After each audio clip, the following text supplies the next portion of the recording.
Stand here 900 years ago and you would see the greatest city on earth, a capital far larger than medieval London and Paris combined. This was Angkor, the beating heart of the Khmer Empire, a civilization so advanced it shaped the destiny of an entire continent for centuries. Its magnificent temples stretched across hundreds of square miles, home to nearly 1 million people when London had barely 50,000 souls. Then, almost without warning, this magnificent empire collapsed entirely, and the jungle began devouring everything humanity had built here. In the 9th century, a young king named Jayavarman the Second climbed a sacred mountain and boldly declared himself a living god on earth. He united warring kingdoms scattered across the region, forging a single empire bound together by faith, rice, and sheer unstoppable ambition. The Khmer people mastered water like no civilization before them, carving massive reservoirs that could feed hundreds of thousands of mouths.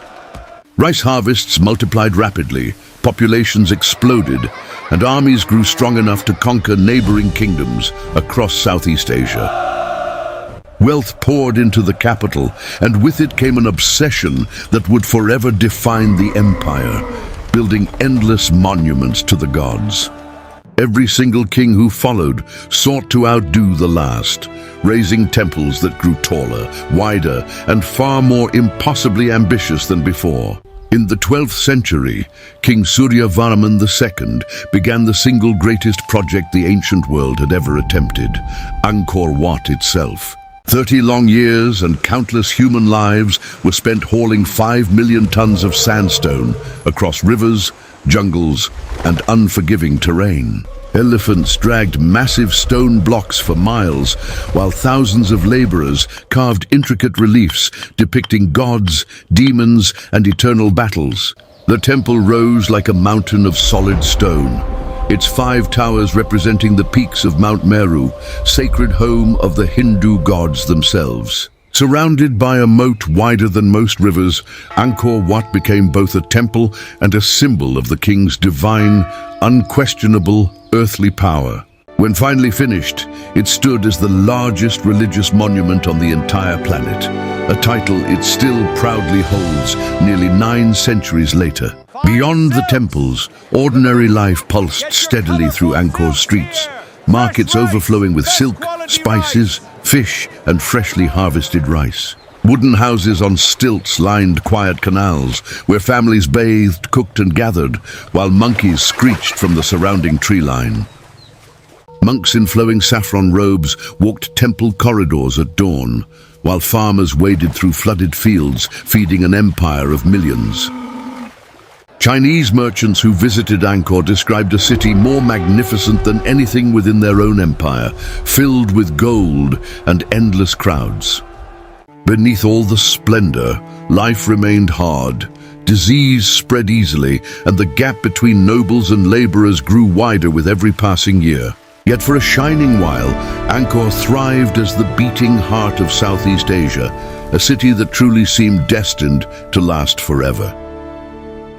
Each king claimed a direct connection to the divine, ruling not merely as a monarch, but as a living bridge between heaven and earth itself.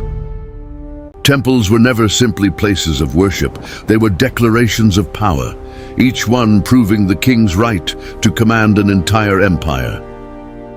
Court officials and priests wielded enormous influence, quietly controlling harvests, labor, and the sacred rituals that held society together. But absolute power came with absolute danger, and rival princes began plotting in the shadows of the very temples built to honor them.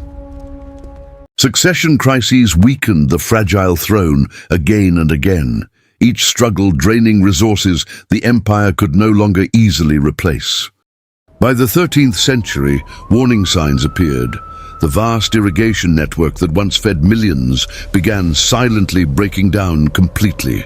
Centuries of deforestation for endless temple construction eroded the soil, and sediment slowly choked the canals that sustained every harvest. Droughts struck harder and floods grew far more violent, a shifting climate testing an empire built entirely around controlling water. Watch out! As rice yields steadily fell, so did the loyalty of a population that had once worshipped its kings as living gods walking among them. Neighboring kingdoms sensed the weakness and began testing Angkor's borders, launching raids that chipped away at its once mighty reach.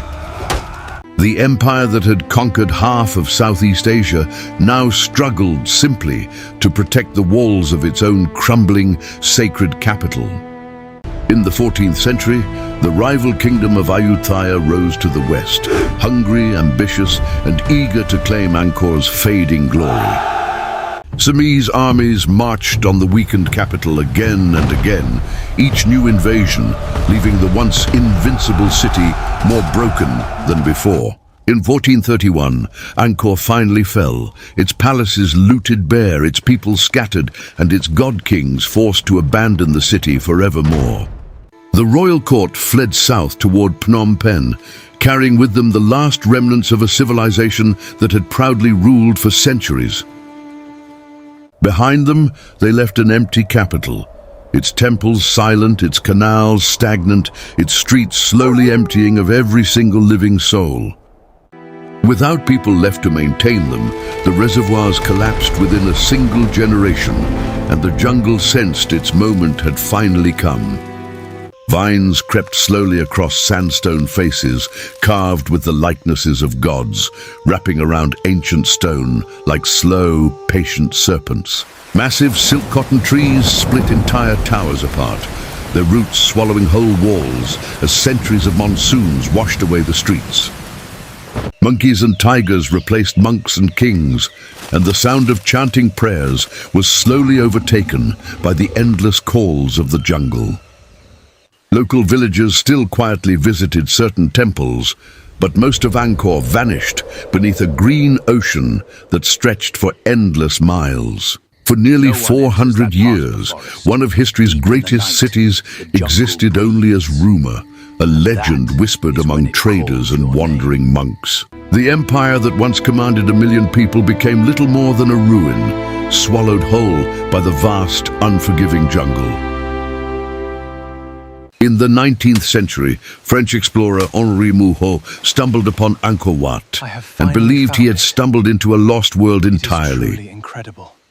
Towers still rose above the dense canopy, half swallowed by roots yet unmistakably, impossibly magnificent even after centuries of neglect. Word of the discovery spread quickly across the world, and Angkor transformed from forgotten ruin into one of history's greatest wonders. Archaeologists began the painstaking work of freeing temples from the jungle's grip, piece by piece, root by stubborn, tangled root. Today, Angkor Wat stands proudly restored, a symbol of Cambodia's identity and one of the most visited ancient sites on the entire planet. Empires rise, empires fall, and yet stone carved by human hands can outlast kings, wars, famine, and even the jungle itself in the end. If you enjoyed this journey through a lost empire, subscribe for more cinematic history and tell us which forgotten city we explore next.